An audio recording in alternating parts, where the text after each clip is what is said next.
We think of Vikings as raiders and warriors. What rarely gets spoken of is what followed once the fighting was over. When the clash of axes stopped and the shield walls shattered, that's when the true nightmare began. If you're interested in documented history from the Viking and Norse period, make sure to subscribe. It helps us continue this work. Let us know in the comments which city you're watching from. Picture this. It's the year 865 AD. A monastery on the coast of Northumbria burns against the morning sky. The screaming has stopped. Bodies of monks lie scattered across blood-stained grass. The Viking longships sit anchored in the harbor, their dragon prows silhouetted against smoke-filled skies. But the raiders aren't leaving. Not yet. Because the battle? That was just the beginning. For generations we've been sold a fantasy. Vikings as noble warriors seeking glory and adventure. Fearless explorers discovering new lands. Skilled craftsmen creating beautiful art. And yes, all of that existed. But there's another story. A story that Hollywood doesn't tell you. A story that the history books conveniently glossed over for centuries. A story written in DNA carved in rune stones, buried in mass graves, and encoded in the genetic makeup of millions of people alive today. This isn't about the raids. Everyone knows about the raids. This is about what happened after the fighting stopped. When the axes were lowered and the shield walls broken. When the warriors turned their attention from killing to something far more systematic, far more organized, far more profitable. This is about an entire economy built on human flesh. This is about sexual violence codified into law. This is about brutality so normalized that it reshaped the genetic landscape of entire civilizations. What I'm about to tell you isn't speculation. It's not theory. It's documented fact, proven by modern science and archaeological evidence that cannot be ignored or explained away. The Vikings didn't just raid. They built an industrial-scale operation of human trafficking and sexual enslavement that would continue for centuries, even after the Viking Age supposedly ended. Let's start by destroying the myth completely. The romantic Viking image? It's a fabrication. A 19th century invention created by nationalist movements who needed heroic ancestors. The reality was far darker, far more calculated, far more horrifying than any Hollywood movie would dare to show. Here's what actually happened after a Viking raid. The fighting would end. The warriors would assess their prizes. Gold, silver, religious artifacts. Those were valuable, yes, but they weren't the most valuable cargo.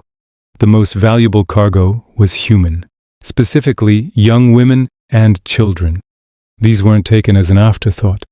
They were the primary objective. The treasures were a bonus. The real profit was in flesh. Now let's talk about Viking law.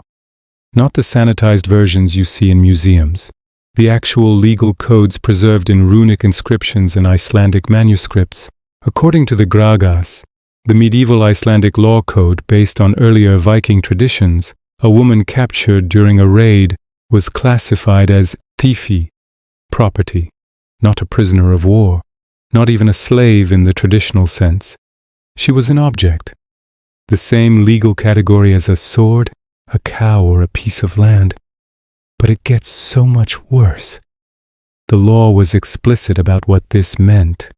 If a captured woman resisted sexual advances from her owner, it wasn't rape. Legally, it couldn't be rape. You can't rape property. If she fought back and was injured or killed in the process, her owner could be fined for being careless with valuable goods. But the act itself wasn't criminal.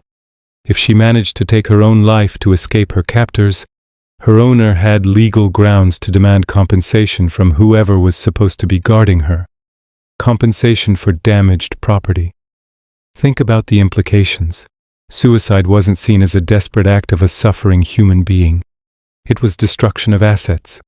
The law treated a woman killing herself to escape sexual slavery the same way it would treat someone burning down your barn. This wasn't individual cruelty. This wasn't the chaos of wartime. This was systematic dehumanization written into the legal foundation of society. And here's the part that should make your blood run cold. Consent was not just ignored. It was legally meaningless.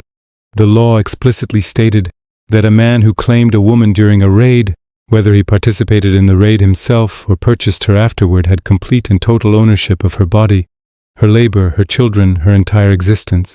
She had no legal right to refuse anything, no right to appeal, no right to even be considered a person under the law. But wait, you might think, surely this was rare. Surely this was extreme cases. No. This was the norm. This was so common, so accepted, so integral to Viking society that they built entire economic systems around it. Let me show you the infrastructure. Archaeologists have spent decades excavating key Viking trading posts: Hedeby in Denmark, Birka in Sweden, Dublin in Ireland, Kaupang in Norway, and what they've found is damning. These weren't just markets for furs and amber and weapons. They were specialized human trafficking hubs with dedicated facilities specifically designed to process captured people. At Hedeby, they found warehouse structures with heavy timber reinforcements and iron fixtures for shackles. Isotopic analysis of the wood shows these structures were built and rebuilt multiple times over centuries, suggesting continuous use. The layout isn't like other storage facilities. These buildings have small individual compartments, barely large enough for a person to lie down. They have drainage systems. They have cooking areas, centralized for efficient mass feeding. This isn't where you store grain. This is where you store people. In Dublin, the archaeological evidence is even more explicit. McCaig, they've uncovered what researchers carefully call holding facilities near the harbor. The remains show concentrations of shackles, all sized for adults and older children. Chemical analysis of the soil shows elevated levels of human waste and markers consistent with chronic malnutrition. The facilities could hold an estimated 200 to 300 people at once, and the architectural evidence suggests they were regularly at capacity during the Viking trading season. Let's talk about the economic records, because they survive too. Tax documents from the period, trade manifests, price lists, and they're chilling in their bureaucratic precision. In 10th century Dublin, the going rate for a young woman was approximately 5 to 8 ounces of silver, depending on age and physical condition. Children brought 3 to 5 ounces. Pregnant women commanded premium prices because you were buying 2 assets for 1 price. The records show taxation, official taxation on human cargo. Port authorities inspected shipments, assessed values, and collected levies. In some cases, the tax revenue from human trafficking exceeded the revenue from all other trade goods combined. This wasn't a black market. This was legitimate, legal, government-sanctioned commerce. Trade routes were established specifically for this commodity. Ships were designed with specialized holding compartments below deck. Merchants specialized in this trade, traveling circuit routes between raiding territories and slave markets. Some became famous for it. Their names appear in sagas not as villains, but as successful businessmen. The scale is almost incomprehensible. Conservative estimates suggest tens of thousands of people, primarily women and children, were trafficked through Viking trade networks every decade. Over the 3 centuries of peak Viking activity, we're talking about hundreds of thousands, possibly millions of lives destroyed, entire villages in Ireland and England depopulated, generations of women simply disappearing from the historical record. Can you imagine the logistics, the planning, the infrastructure required to operate at this scale? This wasn't opportunistic violence. This was organized industry. There were supply chains, quality control, market analysis to determine optimal pricing, breeding programs to ensure consistent supply. Yes, breeding programs. Let me explain. In Iceland, archaeologists made a discovery that still haunts researchers. A complex of structures dating to the 9th and 10th centuries, located inland, far from any port or major settlement.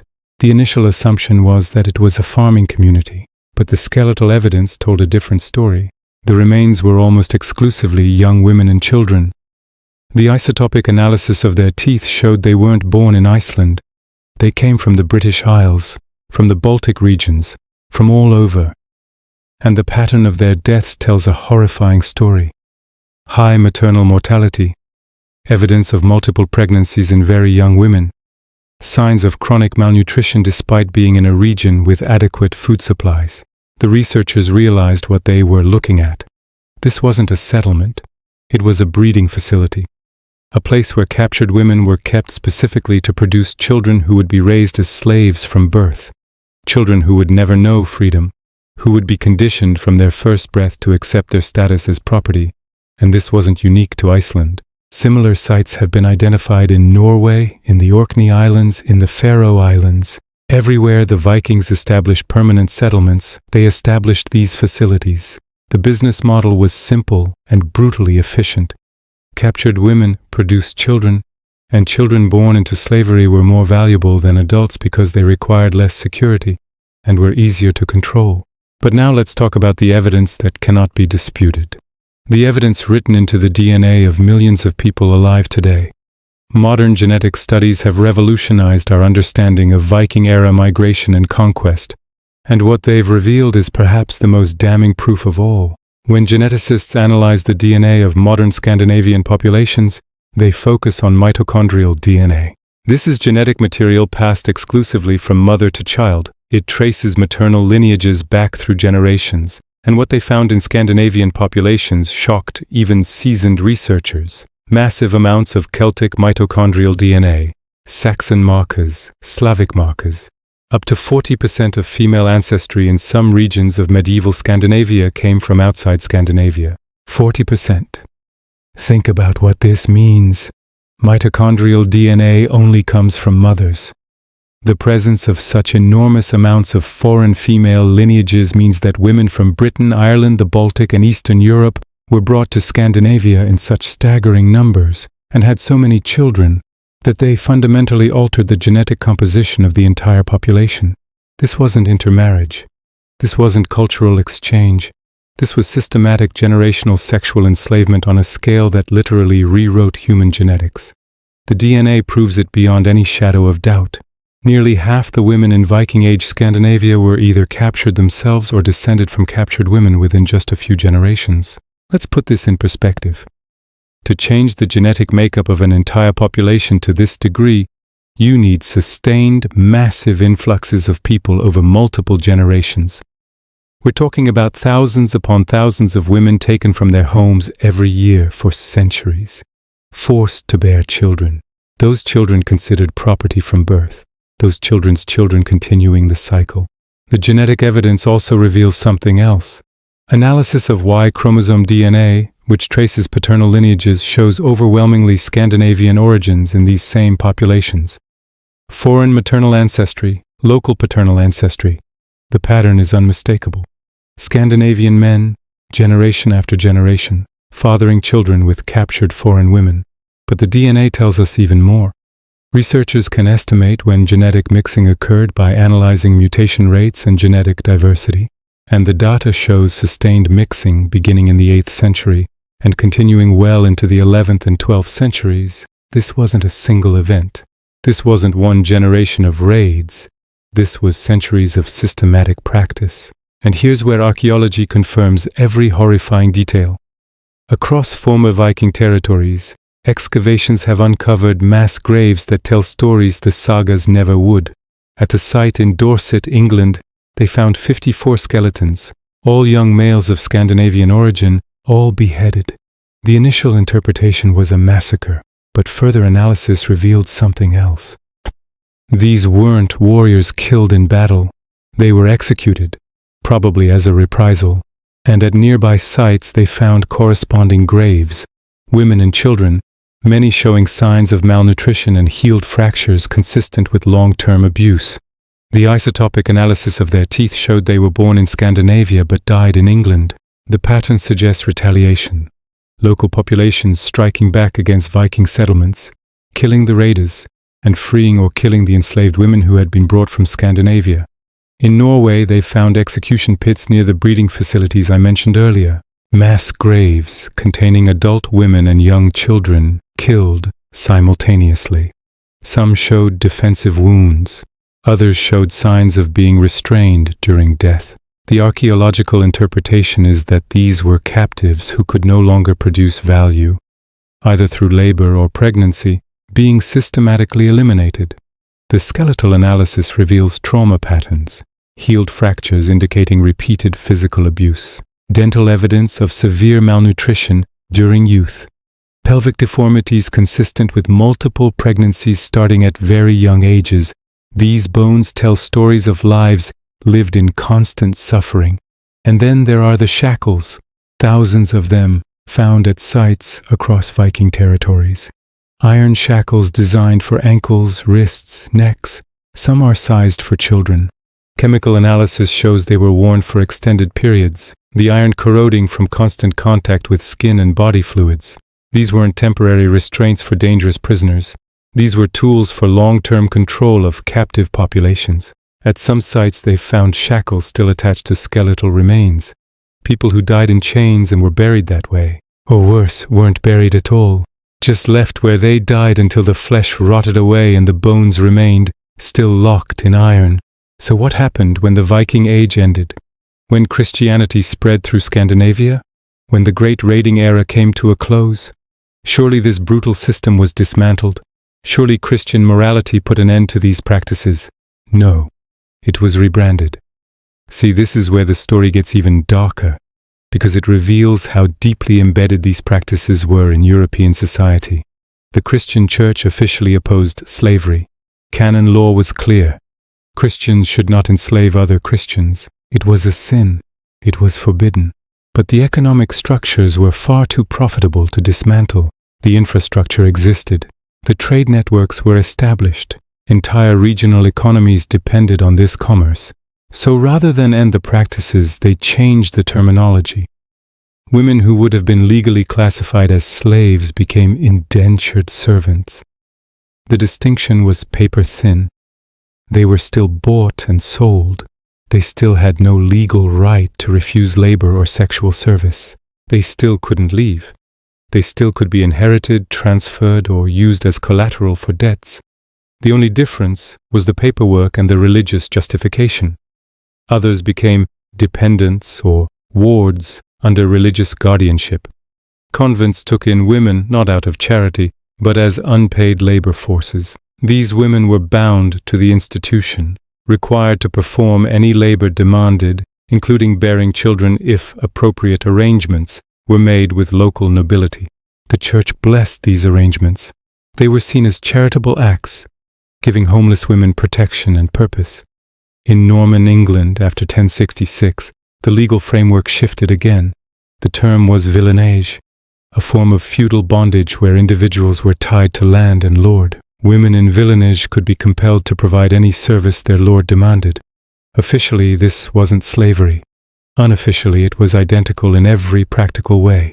The genetic evidence continues right through this period. The patterns of foreign maternal ancestry don't stop with the end of the Viking Age. They persist, they continue. In some regions they even intensify during the 11th and 12th centuries.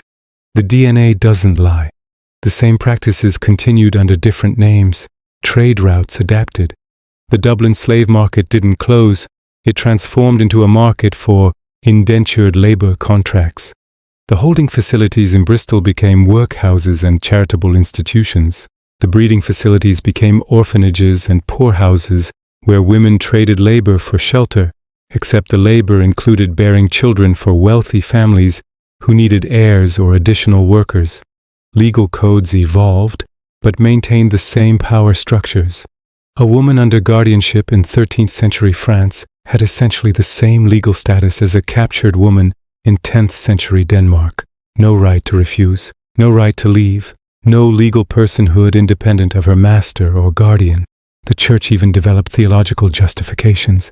Women were inherently sinful, daughters of Eve. Their suffering was penance.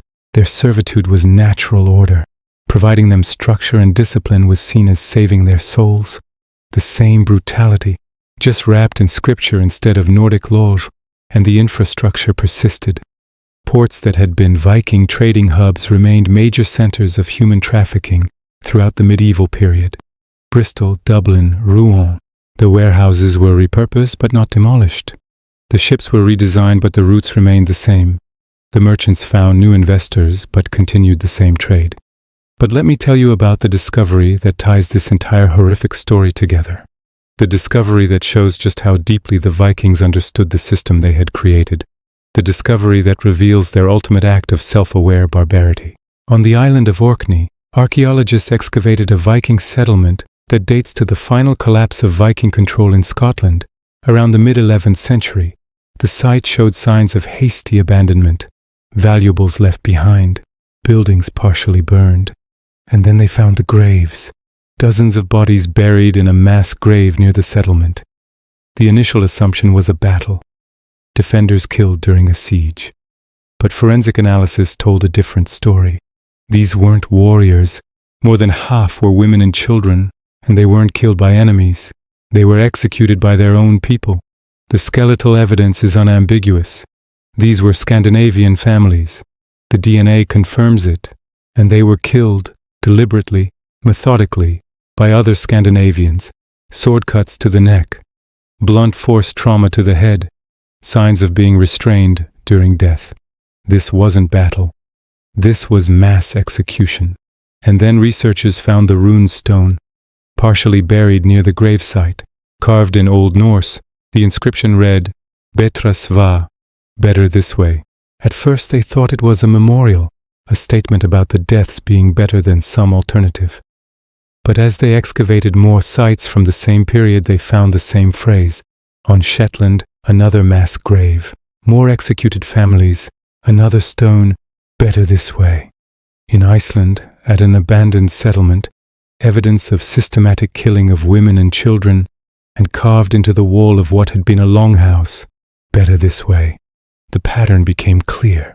As Viking power collapsed in regions where they had been dominant, facing military defeat, and knowing what fate awaited them, they made a choice. Rather than allow their families to be captured, rather than let their wives and daughters face the same fate that Viking society had inflicted on countless others, they killed them. They killed their own wives, their own daughters, their own children, in cold blood, deliberately, systematically. And they left behind these inscriptions justifying it. Better this way.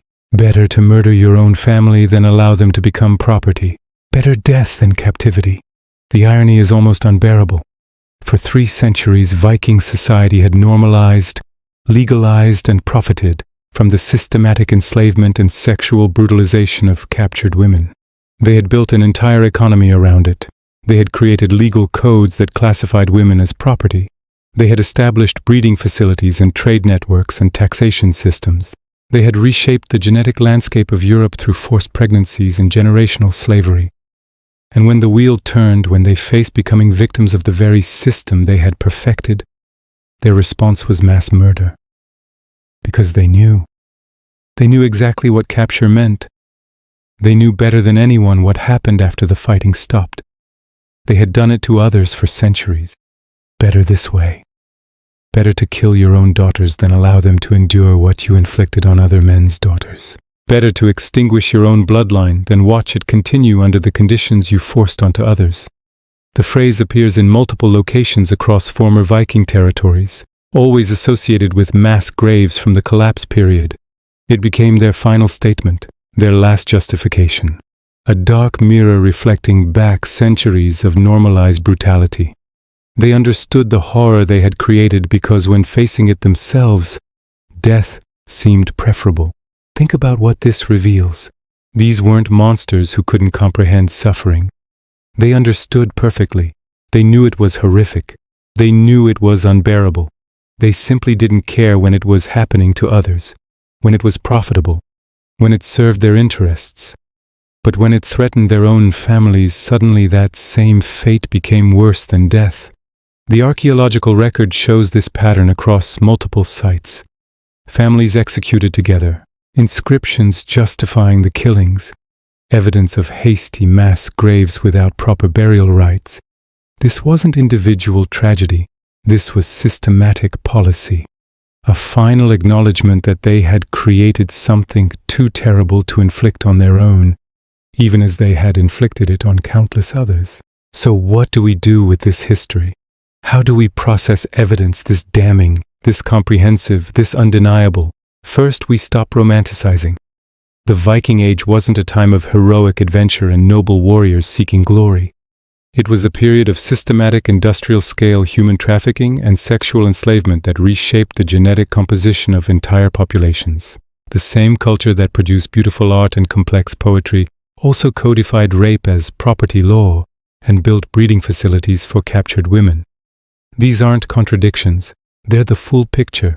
Humans are capable of creating beauty and committing atrocity simultaneously. A society can have sophisticated legal codes and use those codes to legitimize horrific brutality. The Vikings weren't uniquely evil, they were ordinary humans who built a system that normalized extraordinary evil. And that system was so successful, so profitable, that it survived for centuries, even after the Viking Age supposedly ended. The evidence is undeniable. The DNA literally carries the proof in millions of living people. The shackles and holding facilities and execution pits don't disappear because they make us uncomfortable. The legal codes don't change their meaning because we'd prefer they said something else. The runic inscriptions declaring better this way don't become less damning because they force us to confront horrifying truths. Modern archaeological science has given us the tools to see past the sagas and the myths. Isotopic analysis reveals where people were born and where they died. Genetic studies show patterns of forced migration and systematic exploitation. Skeletal analysis documents lives of suffering and abuse. Chemical analysis of soil and artifacts confirms the documentary evidence. And perhaps most importantly, we need to understand that this isn't ancient history. The systems Vikings created didn't end with them. They evolved, they adapted, they continued under new names and new justifications for centuries. The fundamental structure of treating certain humans as property, as commodities to be bought and sold and exploited, persisted well into the modern era. The genetic legacy remains. Millions of people alive today carry mitochondrial DNA that traces back to captured women brought to Scandinavia 1,000 years ago. Their ancestry is written in genes, an indelible mark of systematic violence that reshaped human populations. The archaeological legacy remains. Every year new excavations reveal more evidence, more mass graves, more shackles, more holding facilities, more bones telling stories of lives lived in chains.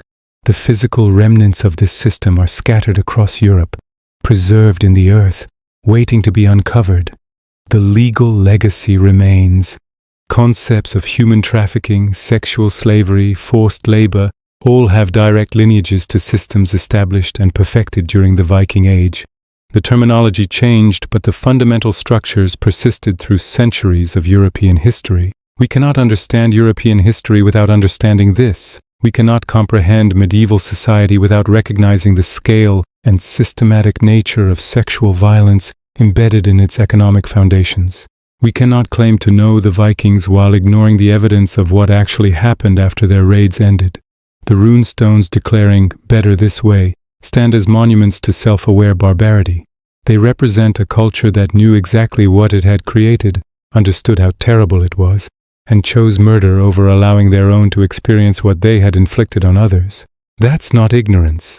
That's not the product of a different moral framework. That's conscious evil justified by profit and normalized by law. History isn't here to make us comfortable, it's here to make us understand. And what we need to understand about the Viking Age is this: when the fighting stopped, when the axes fell silent and the shield walls shattered, that wasn't the end of violence. That was when the true nightmare began. A nightmare so comprehensive, it changed human genetics, so normalized it was written into law, so profitable it survived for centuries, so terrible that those who created it chose to murder their own families rather than let them experience it. The evidence is carved in stone, written in DNA, buried in mass graves, and documented in legal codes. We can't ignore it. We can't explain it away. We can only face it, understand it, and ensure we never forget what humans are capable of when brutality becomes business and evil becomes law.